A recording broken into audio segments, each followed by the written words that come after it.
That's really what this entire YouTube channel is all about. It's about stripping away the egoic blinders that have become so firmly entrenched in our consciousness.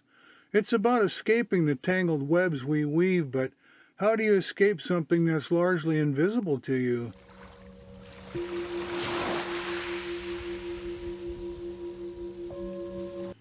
Welcome back to Journey of Self-Awareness, your YouTube channel for personal growth and self-exploration. Today I want to talk about something that's been on my mind a lot lately. For some reason, I've become more intimately aware of the extent and the pervasiveness of others' suffering. I did some research, and apparently this is frequently reported by persons who have had an awakening. For example, Adyashanti once said, "When I look at the world, I see that everyone is suffering. There's no one who isn't suffering in some way." And I know exactly what he meant. Understanding that suffering is ubiquitous could give rise to despair, but instead it fosters a deep compassion and the desire to be of help. Unfortunately, there's little anyone can do to help those who are determined to cling to their egoic self. Not even the Buddha could help them.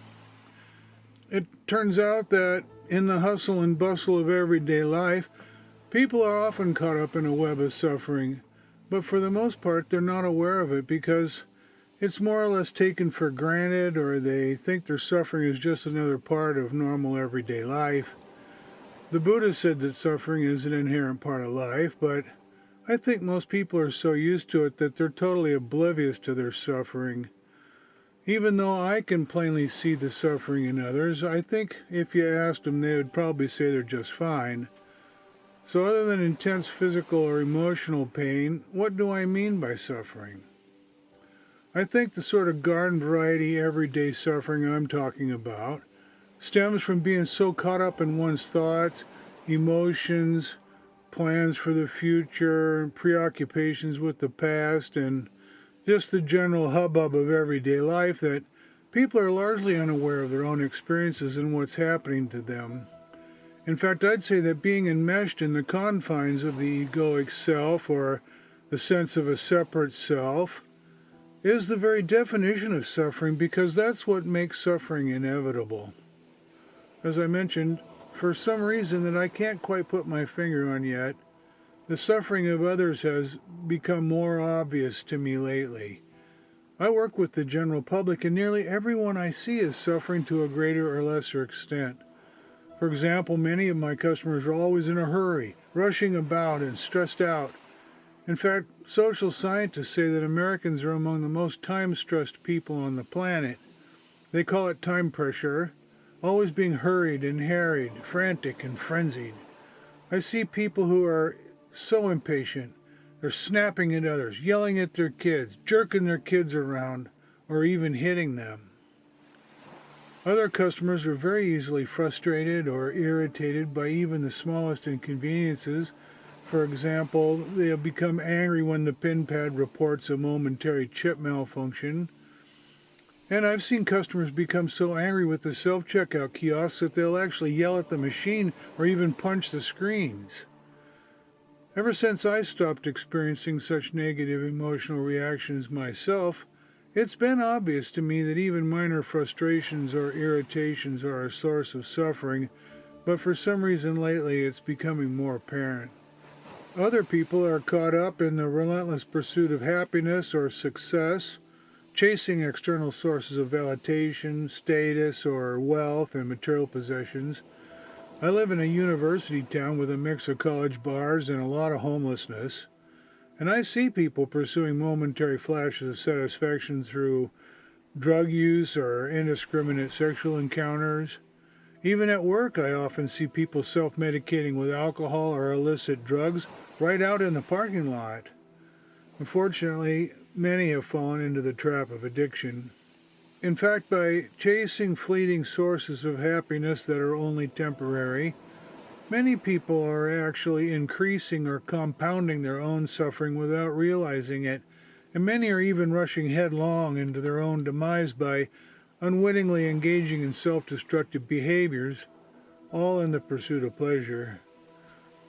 The really sad part of all this is that like everyone, they simply want to be happy. There are many other sources of suffering that are not commonly recognized. For example, some of my customers are extremely religious and strict social conformists. Many of them are so straight-laced and wedded to social rules and a need for approval that I think the mere thought of stepping out of line would overwhelm them. Other customers experience such intense anxiety at the regular self-checkout counters that they'll only use the self-checkout machines. And then there are those customers who come into my checkout line ready for a fight, usually over a coupon or some price discrepancy. In fact, I can see them coming from several customers back, and I've come to the conclusion that many of my customers would willingly start World War III just to save 50 cents on a bag of chips. I think that obsessively trying to save a few pennies is yet another source of suffering, and every day I have several customers who drive out of their way just to save 10 cents a pound on a bunch of bananas. To top it off, they're among the customers who are always in a big hurry. Of course, not everyone is suffering all the time. Some of my customers seem quite genuinely happy, especially the young kids who haven't lost their innocence or become jaded yet. I rejoice in their happiness, and I do whatever I can to actively spread my own happiness and joy to others. Yet I see all the dissatisfaction, the irritations and frustrations, and I'm convinced all these forms of suffering are rooted in identification with the ego, which results in a gnawing yet barely perceptible sense of inner lack or a void that we're often struggling to fill. I also think the ego exploits this inner emptiness and dissatisfaction for its own self-preservation. As long as we're trying to fill this void with external sources of success, material possessions, or sex and drugs and rock and roll, the ego knows it's going to remain firmly entrenched. Among other things, the ego can also thrive on fear, insecurity, and attachments. In fact, it's always looking for ways to protect itself and maintain its own sense of security. And it does this by creating a false sense of self that's based on our thoughts, our feelings, and our experiences. For example, when we're afraid, the ego might tell us we need to protect ourselves, which can lead us to feeling defensive, aggressive, or even withdrawn. Or if we feel insecure, the ego might tell us that we're not good enough, which can make us feel inadequate, unworthy, or jealous. And when we're attached to something, our ego might tell us that we need to possess it or control it, which can make us feel greedy, envious, or resentful.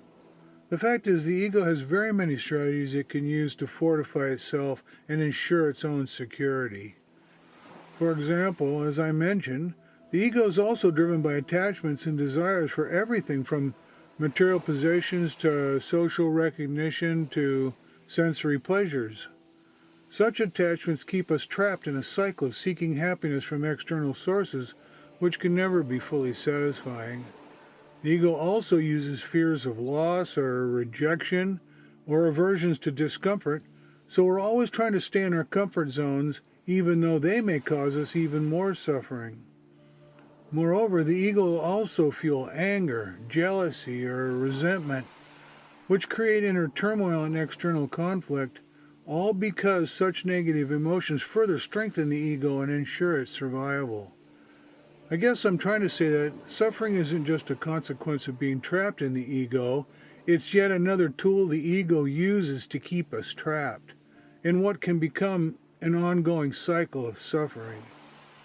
On the other hand, the ego can also thrive on wealth, fame, or power. It really doesn't care one way or the other, just so we're preoccupied with egoic concerns. And as I said, the ego is primarily concerned with its own self-preservation. It separates us from the world, reinforcing a distinct self, and then keeps us fixated on self-centered concerns like self-gratification, desires, or obsessive thoughts. It keeps us locked in and focused on our needs, blinding us to the extent and nature of our own suffering as well as the suffering of others.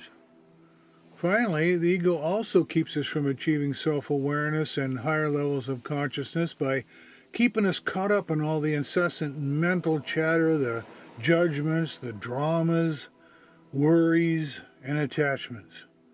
In short, the ego employs an arsenal of negative emotional afflictions and mental obscurations to keep us from becoming self-aware and finding the true causes of happiness and fulfillment.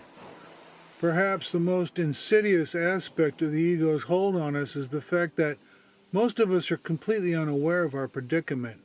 We mistakenly identify with the ego's stories and narratives and take them as our own, which keeps us entangled and firmly enmeshed in the confines and limitations of the egoic self.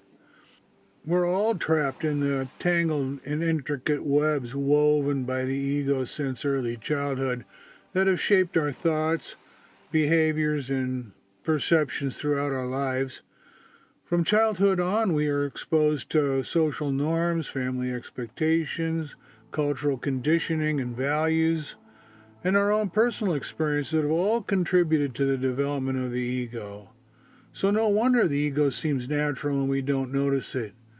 But to break free from the ego's confines, we absolutely must recognize it for what it is.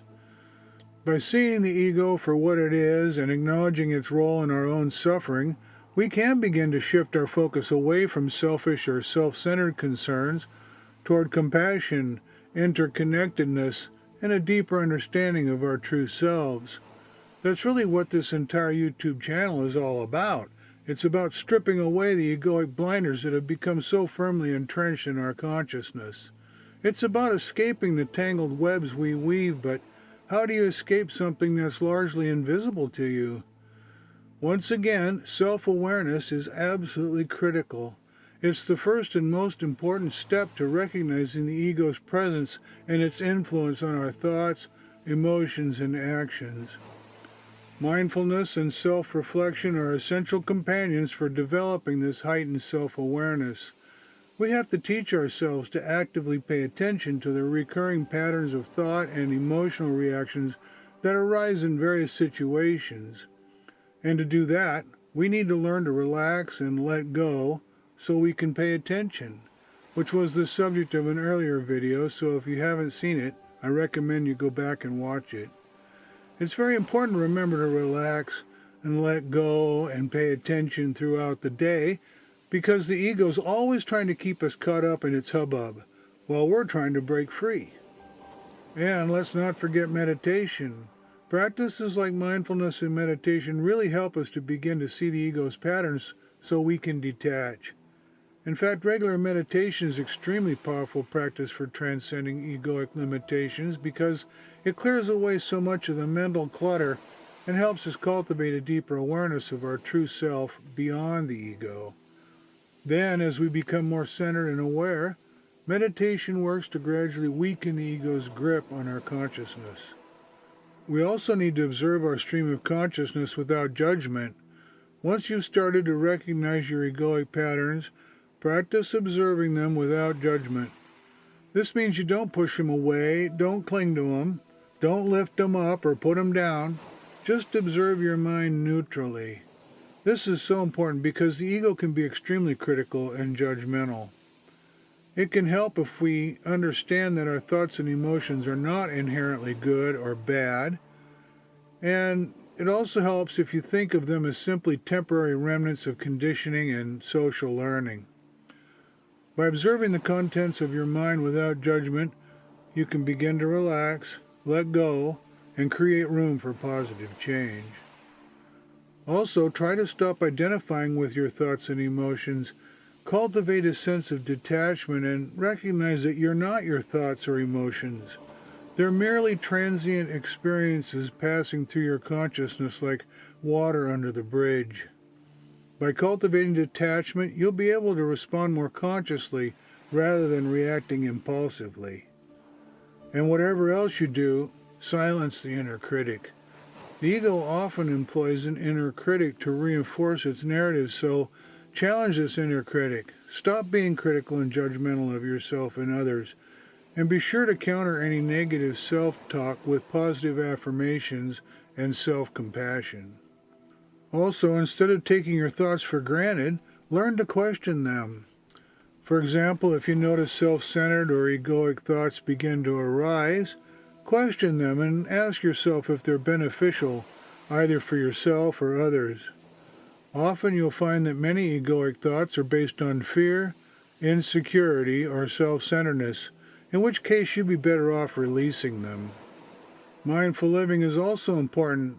It helps to practice living in the present moment because the ego often dwells on the past or worries about the future, so anchoring your awareness in the present helps reduce the ego's hold on our thoughts and our actions.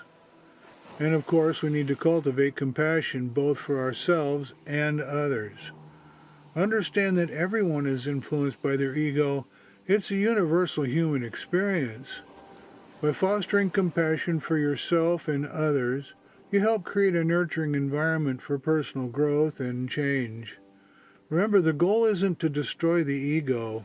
It's to get the ego to relax enough to assume its proper position in the back seat of the car so you're in the driver's seat. We should also cultivate gratitude and generosity. Shift your focus from self-centered desires to acts of generosity and gratitude. Engaging in even small acts of kindness and expressing gratitude are extremely important for countering our egocentric thoughts, and they can help us expand our awareness beyond the confines of the ego. We should also engage in lifelong learning, such as reading books from a variety of spiritual traditions that explore the nature of the ego, consciousness, and self-awareness. Continuous learning provides new perspectives and insights that lead to wisdom. Finally, be patient and persistent on your journey to remove egoic blinders. Setbacks are an unavoidable part of the process, so celebrate small victories along the way, and be sure to practice self-care and self-compassion. By consistently practicing self-awareness and developing deeper understanding of your true self, you can gradually transcend the ego and experience greater freedom and fulfillment. Recognizing that we're all entangled in the ego's web is the first step in breaking free and finding the true causes of happiness and lasting fulfillment. It's a journey that leads to profound personal transformation and a deeper connection with our true selves. Ultimately, it's a journey that leads far beyond the ego's limitations to profound awakening and what the Tibetans call the cessation of suffering. Well, that's all for now. Please be sure to tell your friends about us and to subscribe so you don't miss any of our upcoming videos. Also, don't miss out on your chance to download the free chapter from my upcoming book, which is due to be launched on Amazon just after the first of the year. You can find a link for it at the top of our website at josaonline.com. And keep your eye open for announcements about the book launch on our Facebook page. Finally, I want to thank you for being a part of my own journey. Making these videos has helped me clarify my thoughts and make further progress on my own ongoing journey of self-awareness, which I think will never end. Until next time, thanks for your support and thanks for watching.